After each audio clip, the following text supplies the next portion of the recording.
नमस्कार दोस्तों, आज के हमारे इस वीडियो में हम आपके लिए करवा चौथ की पावन कहानी लेकर आए हैं। एक समय की बात है, एक साहूकार के 7 बेटे और एक बेटी थी। कार्तिक मास के कृष्ण पक्ष की चतुर्थी तिथि को साहूकार की सभी बहुओं, बेटी और पत्नी ने करवा चौथ का व्रत रखा। जब साहूकार के बेटे भोजन करने बैठे तो अपनी बहन से खाना खाने को कहने लगे। तब वह बोली, भाई अभी चांद नहीं निकला, मैं चांद की प्रतीक्षा करूंगी। चांद को अर्घ देकर ही भोजन कर सकती हूँ। साहूकार के बेटे अपनी बहन से बहुत प्रेम करते थे। वो बहन को भूख से व्याकुल नहीं देख पाए। उन्होंने नगर के पास की पहाड़ी पर एक दीपक जलाया और उसे चलनी के आगे रखकर बहन को कह दिया, बहन चांद निकल आया, अब तुम अपना व्रत खोल सकती हो। साहूकार की बेटी अपनी भाभियों से कहने लगी, भाभी चांद निकल आया, चलो अर्घ देकर भोजन कर लेते हैं। सभी भाभियां बोली, नहीं बाई जी, ये तो आपका चांद निकला है, हमारा चांद निकलने में अभी समय है। भूख से व्याकुल वो चांद को अर्घ देकर भोजन करने बैठ गई। जैसे ही पहला निवाला खाने लगी तो उसे छींक आ गई। दूसरा निवाला खाने लगी तो उसमें बाल आ गया और जैसे ही तीसरा निवाला तोड़ा तभी ससुराल से बुलावा आ गया। पति बीमार है, जैसे भी हालत में है, तुरंत ससुराल पहुँचे। उसकी माँ उसे विदा करने के लिए बक्से में से कपड़े निकालने लगी। बार बार बक्से में से काले और सफेद कपड़े निकलने लगे। तब माँ घबरा गई और बेटी से बोली, बेटा रास्ते में जो भी छोटा बड़ा मिले उसके पैर छूती जाना, और जो कोई भी बूढ़ सुहागन होने का आशीर्वाद दे तो वहीं अपने पल्ले में गांठ बांध लेना। वो बोली, ठीक है माँ। ऐसा कहकर वो अपने ससुराल की ओर चल दी। चलते चलते रास्ते में उसे जो कोई भी मिलता वो उन सब के पैर छूती गई। सभी ने उसे खुश रहो, सुखी रहो, पीहर का सुख देखो, इस तरह आशीर्वाद दिया। ऐसे ही वो चलते चलते अपने ससुराल पहुंच गई। ससुराल के आंगन में छोटी ननद खेल रही थी। जब उसके पैर छुए तो उसने आशीर्वाद दिया, सदा सौभाग्यवती रहो, पुत्रवती हो। ये सुनते ही उसने अपने पल्ले पर गांठ बांध ली और अंदर गई।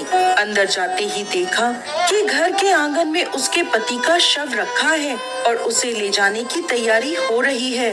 वो बहुत रोई। जैसे ही उसके पति को ले जाने लगे वो रोती हुई बोली, मैं इन्हें कहीं नहीं ले जाने दूंगी। जब कोई नहीं माना तो साथ जाने की जिद करने लगी। उसकी जिद के आगे हार कर सबने कहा, ले चलो इसे साथ में। वो साथ साथ शमशान भी चली गई। अंतिम संस्कार का समय हुआ तो वो बोली, मैं इन्हें नहीं जलाने दूंगी। ये देखकर सब कहने लगे, पहले तो अपने पति को खा गई, अब उसकी मिट्टी भी खराब कर रही है। लेकिन वो नहीं मानी, अपने पति को लेकर बैठ गई और रोने लगी। ये देखकर सभी बड़ों ने निर्णय लिया कि इसे यहीं एक झोपड़ी डलवा दो। वो उस झोपड़ी में अपने पति को लेकर रहने लगी।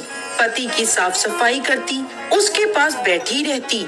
दिन में 2 बार उसकी छोटी ननद खाना देने आती थी। वो हर चौथ का व्रत करती, चांद को अर्घ देती और चौथ माता की कहानी सुनती। जब चौथ माता प्रकट होती और कहती, करवो ले, भाइयों की प्यारी करवो ले, घड़ी बुखारी करवो ले, तब वो उन चौथ माता से अपने पति के प्राण मांगती। लेकिन वो उसे कहती, हमसे बड़ी चौथ माता आएगी, तब उनसे अपने पति के प्राण मांगना। एक एक करके सभी चौथे आई।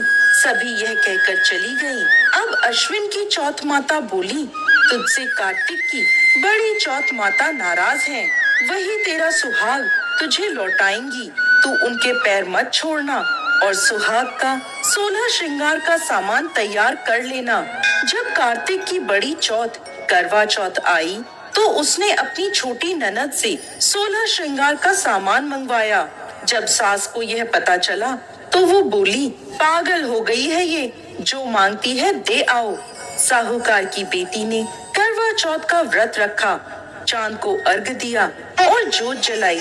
जब चौथ माता प्रकट हुई तो बोली, करवो ले, भाइयों की प्यारी करवो ले, दिन में चांद उगाने वाली करवो ले, घड़ी बुखारी कर वो ले। उसने उनके पैर पकड़ लिए और बोली, माता मुझे मेरा सुहाग वापस करो। तब चौथ माता बोली, तू तो बड़ी भूखी है, 7 भाइयों की प्यारी बहन है, सुहाग का तेरे लिए क्या काम।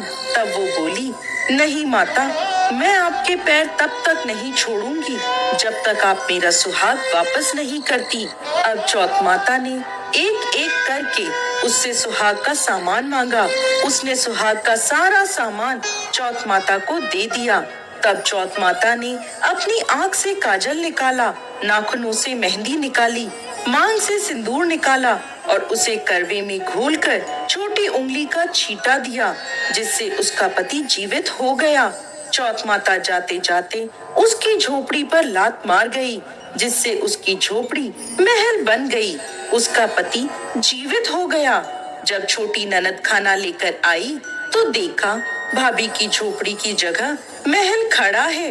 वो दौड़ी दौड़ी छोटी ननद के पास गई और बोली, बाई साहब, आपका भाई वापस आ गया। जाओ सासू जी को कहो गाजे बाजे से हमें लेने आए।